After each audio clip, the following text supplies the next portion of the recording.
आपने देख लिया होगा एसएससी ने भाई साहब गजब कर रखा, कितनी गजब। बताओ एक साथ दोनों के वो जख्म खुरे दे दिए है ना। सीजीएल मेंस के आंसर की दे दिए। तो जिन बच्चों के थोड़े कम बने होंगे वे भी हताश हैं, और जिनका एमटीएस में रिजल्ट में नहीं हुआ होगा वे भी हताश हैं। बताओ 99% को दिल दहला दिया। लेकिन चलो कोई नहीं, अगला मौका मिलेगा आपको। हताश होने से कुछ नहीं होगा है ना। आपने उतनी तैयारी करनी पड़ेगी जितनी और बच्चा ने की है उसमें सिलेक्शन लेने के लिए। अब देखते, देखो आंसर क्या आ गई है। ये मेरा टेलीग्राम है तो इसको जरूर ज्वाइन कर लेना। अब ये सीरियल मेंस आंसर की आप यहाँ से देख सकते हैं, बहुत सारे बच्चों ने देख भी लिया होगा। आप अपना स्कोर कमेंट करना कि आपका कितना स्कोर आया। अब देखो ये रिजल्ट आ गया है, ठीक है। आपको ये दोनों मिल जाएंगे, ये लिस्ट है। आप यहाँ पे अपना नाम मतलब चेक कर सकते हो, आपका रोल नंबर और नाम भी। एमटीएस हवलदार की रिजल्ट आउट। अब देखते हैं कितने पे क्या कट ऑफ गई। एक बात और, सीजीएल मेंस का मैं टॉप 10 क्वेश्चंस करवाऊंगा, वो आप जरूर देखना, ठीक है। प्रीवियस ईयर मैं करवाता ही हूँ, आपको पता है। अब देखो SSC MTS non technical staff और हवलदार 2025, फिर result of to short list for PET PST है ना, ये हवलदार का आया है। अब हवलदार नॉन टेक्निकल स्टाफ फ्रॉम इतने था इतना, ठीक है। तो कंप्यूटराइज्ड है वो, मल्टीपल शिफ्ट में आया था, ठीक है। नॉर्मलाइज कर दिया, जो फार्मूला पब्लिश किया है इन्होंने। हैज पर प्रोविजन जो पोस्ट है ये candidates have been shortlisted for PET PST. मतलब वो हवलदार की आई है भैया, एमटीएस वाली रहती है वो, ठीक है। पीईटी और पीएसटी की, चलो ठीक है। क्या दे रखा है इसमें, as per guidelines mentioned under ये जो notice of examination candidate have been shortlisted for PET PST on their performance in session 2। हाँ ठीक है। तो जो क्वालिफाई नहीं करा सेशन 1 ऑफ सीबी तो वो एलिजिबल नहीं होगा सेशन 2 के लिए।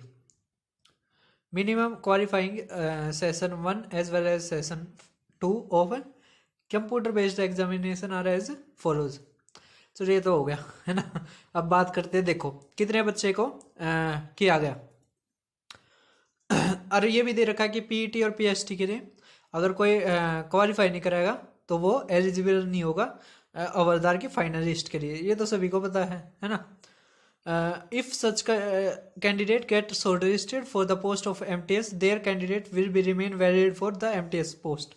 अगर कोई कैंडिडेट ऐसा है जिसने दोनों में कर रखा है, ठीक है, तो अगर वो उसमें फेल हो गया कोई नहीं, एमटीएस में वो लग सकता है, ठीक है।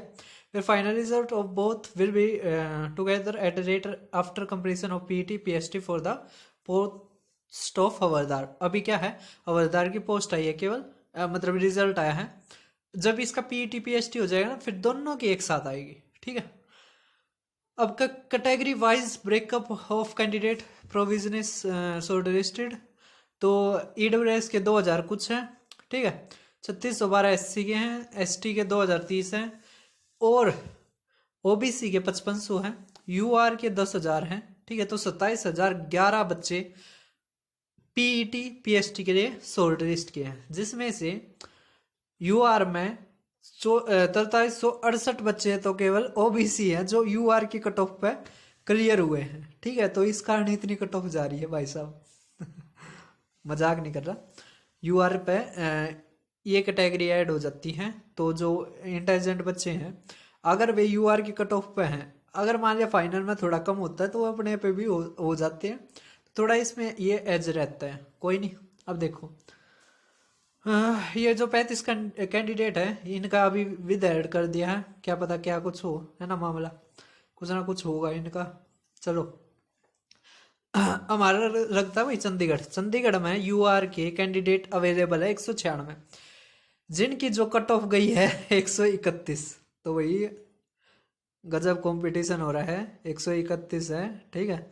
2006 लास्ट, अच्छा है चलो बढ़िया है। देखो कट ऑफ बहुत ज्यादा जारी है, अपना ध्यान से पढ़ लो, कुछ नहीं धरा इसी बात था। मैं यूआर की देखो 141 यह हुआ है कट ऑफ, लेकिन पेपर भी लीक हो रहा है तो कोई नहीं, है ना। क्या ही कर सकते हैं। एमटीएस और ग्रुप डी में लगना आईएएस तो ज़्यादा मुश्किल हो रहा है। ठीक है, तो अपना ये मत सोचो घर वाले। अब मैंने है ना कई घर वालों से बात की, वे कहें इसका एमटीएस ना पट्टे हो कितना लगेगा। अरे काका एमटीएस का तू लेवल देख लेना, तो बस इनके बोल रहे हैं वो आदमी यार कुछ कम तैयारी तुरी करी नहीं, कुछ उखाड़ा है नहीं जिंदगी में, बस कोई नहीं, उनकी भी जिंदगी कट जाएगी। ठीक है, कोई नहीं। देखो भाई, मैं एक फंडा लेकर चलता हूँ अपनी लाइफ में कि है ना, डीमोटिवेट होता है केवल आप ही को नुकसान है, और किसी को नुकसान नहीं है। ठीक है, अगर आप डीमोटिवेट होते हो ना किसी की बातों से या किसी की चीज़ से, तो इसका मतलब आप उसकी बातों को प्रूव करने लग रहे हो। ठीक है, मैं तो भाई किसी ना अपने तो ऊपर तो मान्य नहीं करता, चाहे कोई कितना भी बड़ा हो, कोई कुछ भी कह दे इतना नू नहीं आता, या तीन मना तो बेरा भी ना लग गया। मैं तो 7 मिनट 15 सेकंड का करके अपना राजी हो रहा था कि पूरी पूरी होगी, लेकिन नहीं। मैं वही कह रहा था भाई, डिमोटिवेट मत हो, है ना, किसी ने ज़्यादा इतना मत आइडियल बना लो कि वो ही परमात्मा है, वो ही कुछ है। कोई नहीं कुछ भी, सब कुछ मेहनत का किस्मत का है। ठीक है, तुम्हारी भी चमकेगी। और क्या पता भगवान ने क्या सोच रखी हो। ठीक है भाई, हमने तो गलती तो आगे ना था, मेरा तो था भाई पढ़ाने में ही। चलो कोई नहीं, मेहनत करेंगे आगे, पढ़ाई में भी मारेंगे, झंडे झंडे गाड़ेंगे, है ना। मेहनत करनी है, बालक हैं। फिर मिलते हैं। अरे डिमोटिवेट मत हो यार, बस यही बात कहूँगा मैं तो। हाँ, सीजीएल में टॉप 10 क्वेश्चंस बहुत जल्द आ रहे हैं, आज मैं रात को ही कर दूंगा एक बार, मुझे अगर मिल गया तो शायद मैं लेकर भी नहीं आ रहा हूँ। कोई नहीं, आपको जल्दी ही मिलेगा।